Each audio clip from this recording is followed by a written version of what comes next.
Hi, good afternoon. It's Netta Feinstein with another installation of Hasidic Nurses Notes. Today is the 25th of August and the 12th of the month of Elul. So it's 30th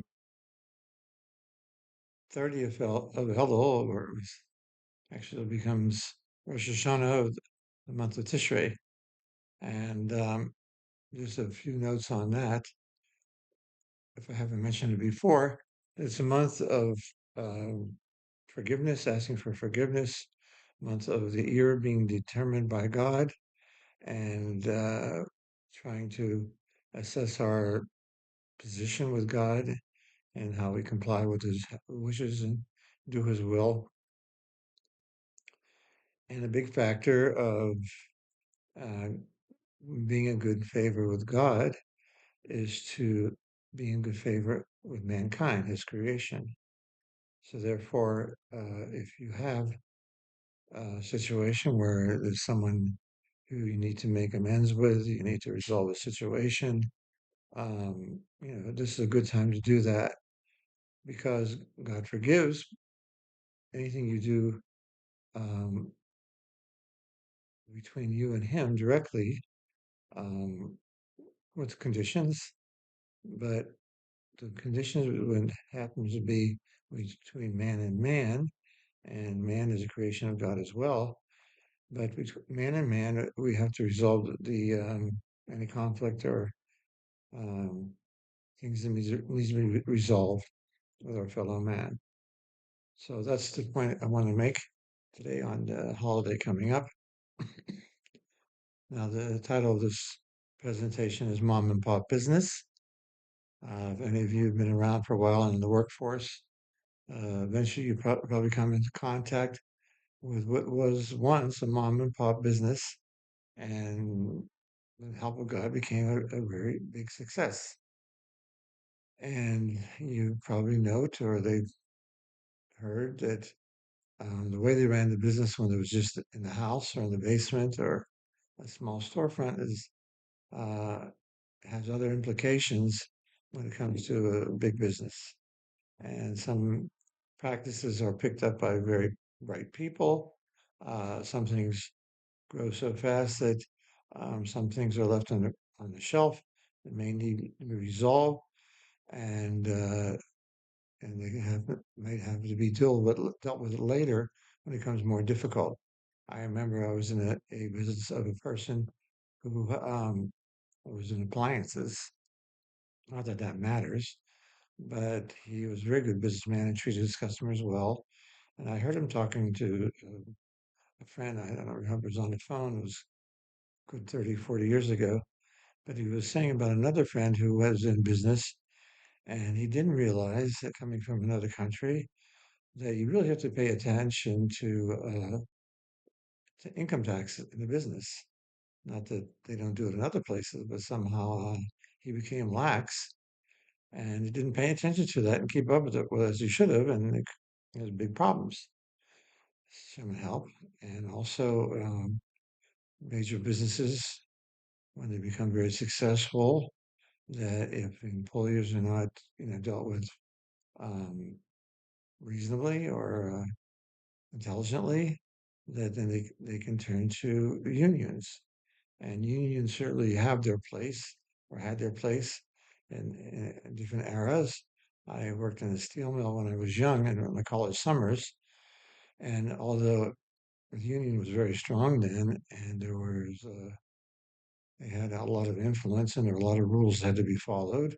But nevertheless, I would hear stories where the union had to come to bat for someone that was getting run over by the company. And and I worked in healthcare as well, in hospitals where there was no union, and then eventually the unions were brought in without going into long discussions. So there's a lot of things about management of business that go beyond what might be common practice for a mom and pop business. Again, I congratulate many people who have been in these businesses and have grown with it and recognize the needs. But So one of the things that are involved in running a business is management planning. And when I took an advanced degree in health management, and as much secular education as I had heard, that sometimes you find concepts which are not foreign as far as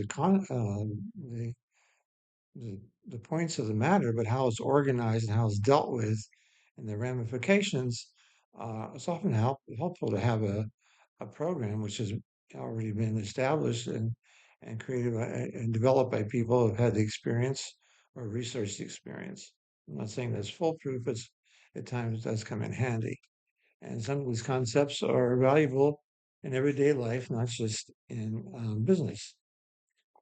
So one of these concepts, one thing I heard in the program, and again, one point of it, it was not foreign to me, but how it was organized and arranged, like it was like for me a breakthrough, like how to organize my own thinking and activities.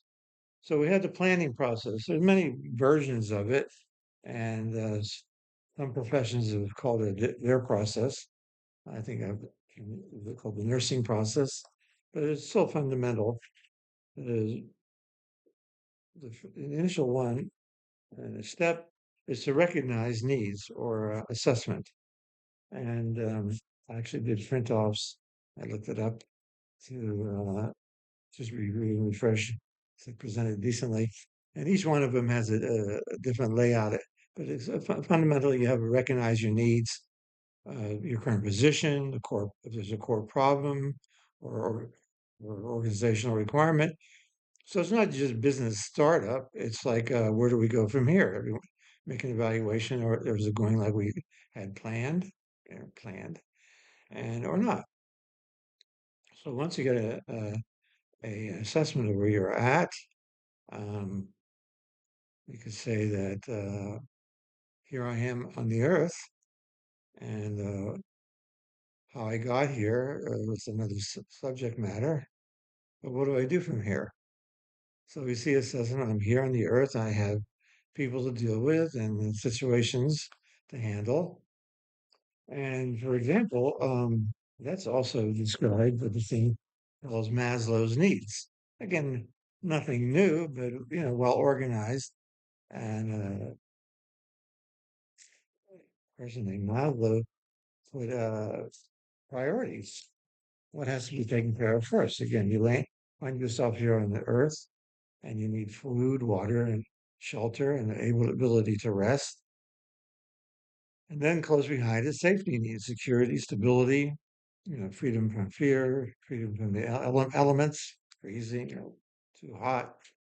And then you start having people around you and have to work together with people. How to friendships, intimacy, acceptance, teamwork. I saw a beautiful definition of teamwork. One of the courses I took in one hospital, and it said teamwork is the situation where you have many people trying very hard to make the other person look good. Repeat that. People working very hard to make their other team members look good rather than themselves. So I think you can imagine that situation. Remember that Einstein says it's important to be able to imagine and see the value of sometimes things being categorized or described that you already knew, but put in a way you can digest it or utilize it. So we have the needs for belonging, and then self-esteem, respect, recognition, status, and they call last one self-actualization needs, achieving one's full potential, uh, ability to create with creativity. So, and in order. So here you are on the earth, and we're going to take share later need, assuming that some of the other ones have been handled all right, with God's help. So again, with the planning process, once we see, can make the assessment, see the needs, that we start to develop a plan how to handle it. And the 5-step, 6-step process here. So we have to define a goal. Okay, now we see everything and assess it. Say, now what we need to make a goal. So what's a goal? Okay, how they put it? Say, goal is a broad, long-term outcome of a desired destination. Okay, so goals are wide, general, and on doing this, you're going to come another term called objective. So objective comes after you get the goal, and that more is objective is more specific, measurable, short-term steps to reaching the goal. So goals are wide in general, objectives are narrow and specific. Goals have a long time frame to achieve, years or months, where objectives happen sooner, weeks or days. Measurements, goals are kind of hard to measure, but having objectives, you can have clear numbers and facts and timelines. So focus, a goal answers what you want. Objectives answer how you will do it. Okay. So, given one goal, better at running. So therefore, the objective is to run 20 minutes every day, every Monday, Wednesday, and Friday this month. Okay. So we have the goals, objectives. Now, how are we going to achieve those?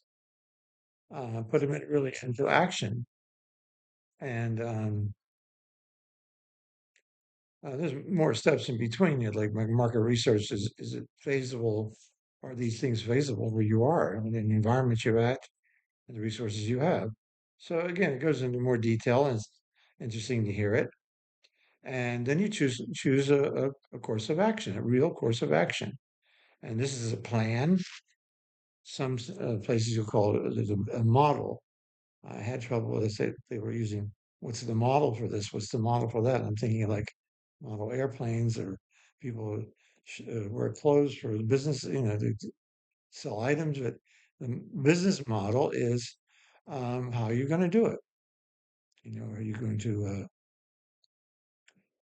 hire somebody to do it for you? Or are you going to do it yourself? And there's going to be, I'm going to stop at that. There's not the college course for it. And anyway, so you find yourself a way to do that. That sometimes it's already set up, and made. And you just, I guess online now you can find business models or models for what you want to do, step by step how to do it, or do it on your own. So then you implement it, you put it into action, and you have these objectives to see if you're going in the direction you are. And eventually, after time, you'll see if you're where you wanted to be, where your goal was, and necessary, make an adjustment. So with that, I am going to select a model for what we're going to do on the Earth and survive to the best we can and optimize the resources on the Earth. So the model I'm going to pick today is belief in Shem and recognize Torah and mitzvahs as his personal guidebook for how to get through and optimize life. Okay, so there's many um, objectives in that model.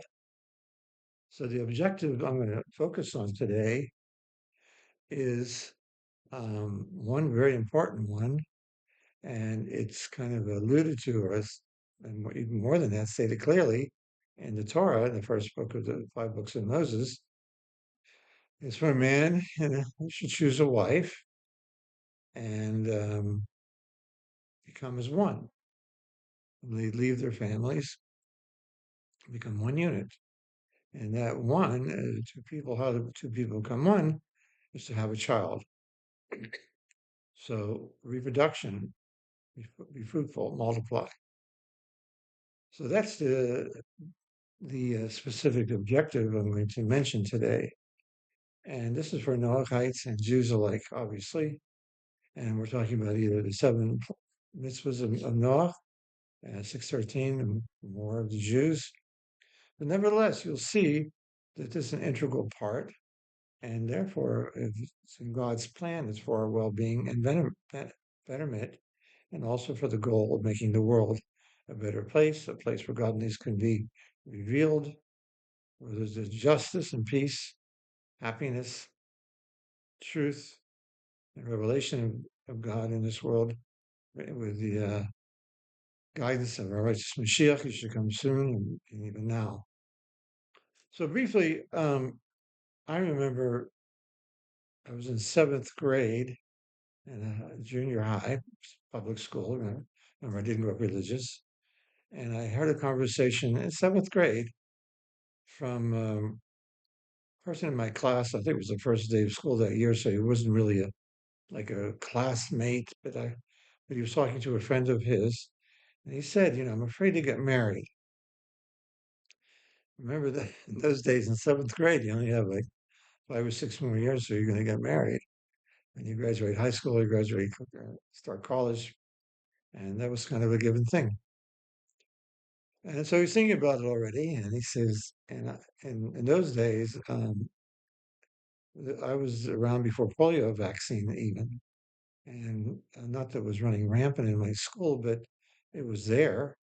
And of course, even you don't see the affliction occur, but the people who have had it, you see the results. And he was saying that birth defects and other things. I don't know where he saw the article on the news. The news was not like it was today. That was, I think, 15 minutes of news in the evening.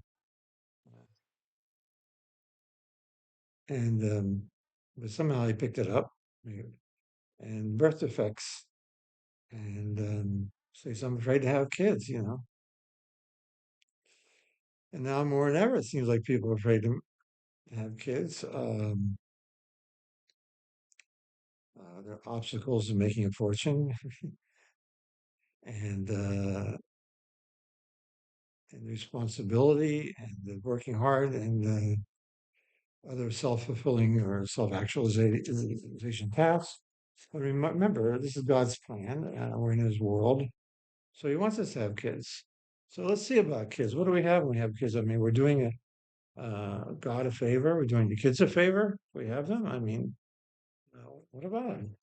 What do we have? So kids are our future. I mean, as a nerd, I mean, it's kind of the term is self-centered.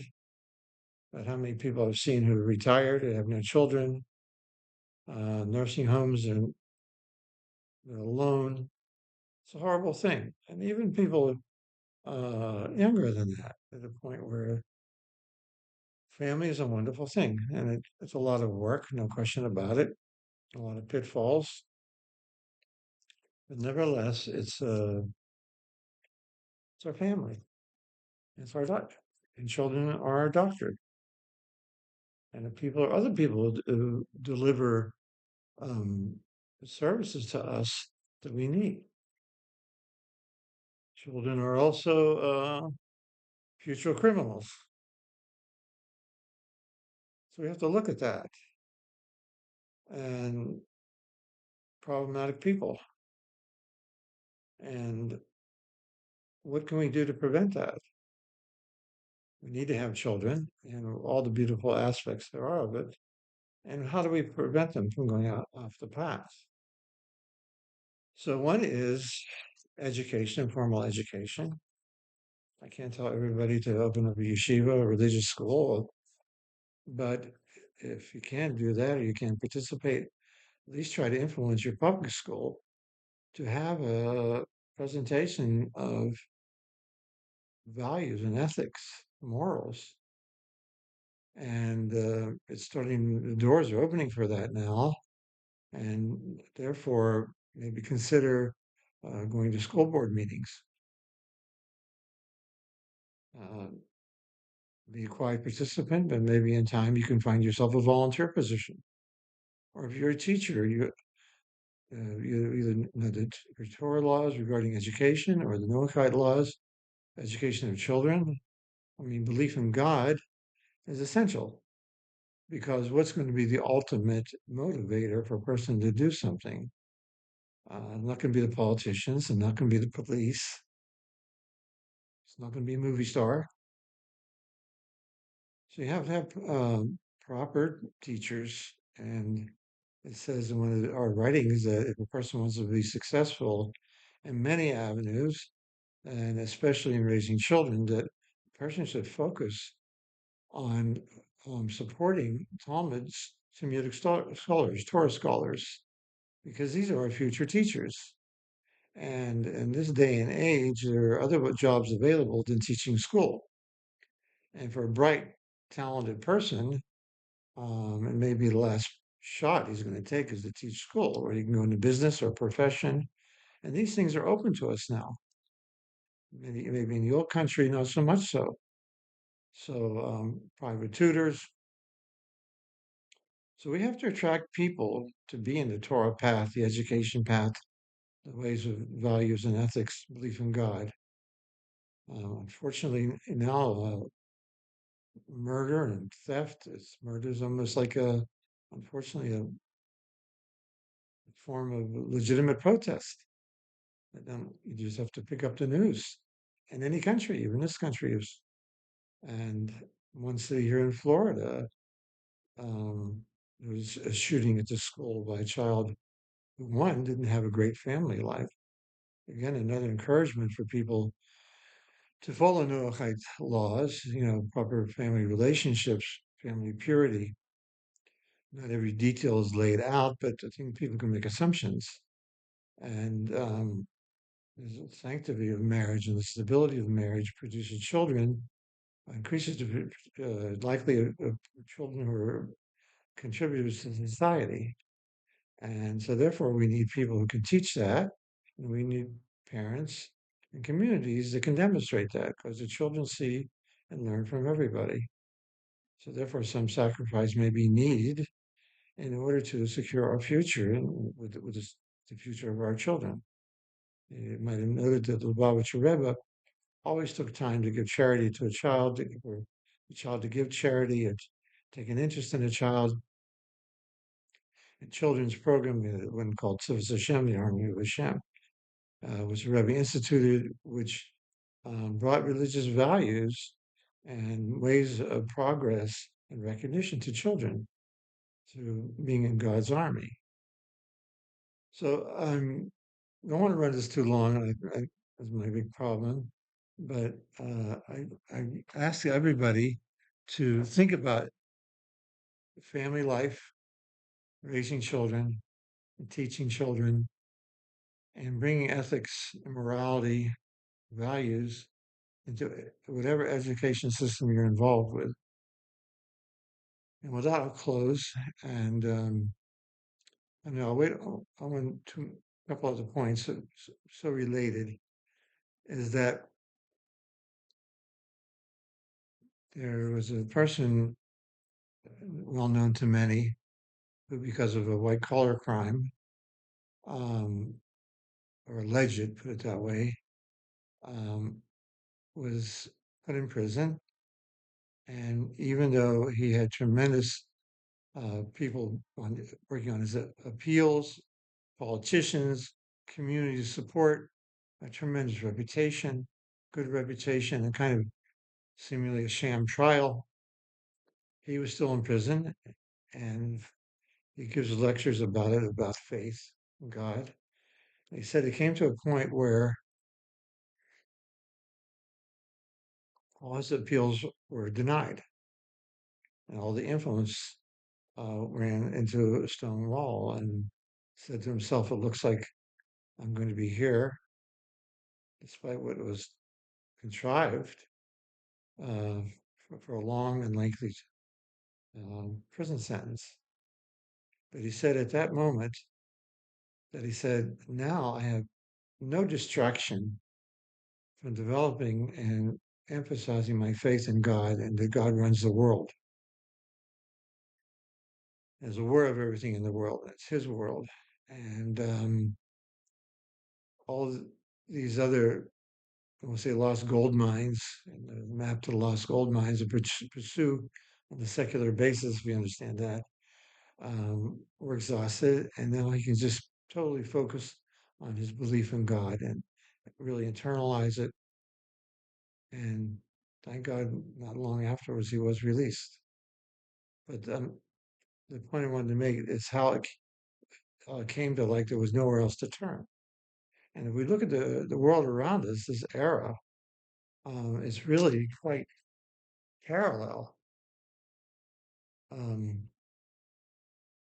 no longer is there geographic protection of any nation. You know, the United States has a Atlantic Ocean, and we see that that's not going to stop everything. And all we see morals and truth, presentations of fact, clear demonstrations that are not stopping the waves of terrorism. And any logic in the political influences, all the debates you have and see on television, it's almost like watching a football game. Once you close the switch, it's over and you're back to your other life. So here's an opportunity to say we really have to focus on God. And coupled with that is the recent um, laws in the book of the Mishneh Torah of the Maimonides on fasting for crisis occasions, especially public ones like drought or approaching armies or earthquakes, other weather problems, floods, even locusts. But how what communities have to do to either prevent the onslaught of something coming, visually coming, or to reverse it. And it's the first steps are to plead to God. Recognize that God is the creator of everything and the director of everything, and therefore to see if we as individuals or as a community are doing what we're doing that need correction, and to influence God to reverse what's happening. So I bring up the business model of belief in God and the Torah because there's that parallel that it seems like every protection in the world and every device has yet to curb the problems that are developing. So God should get everybody's strength in their development as individuals, as spouses, as parents, and community members, and we reverse any of the hardship and that's coming or has been coming or is coming, and bring the coming of Mashiach and the better world. Thank you.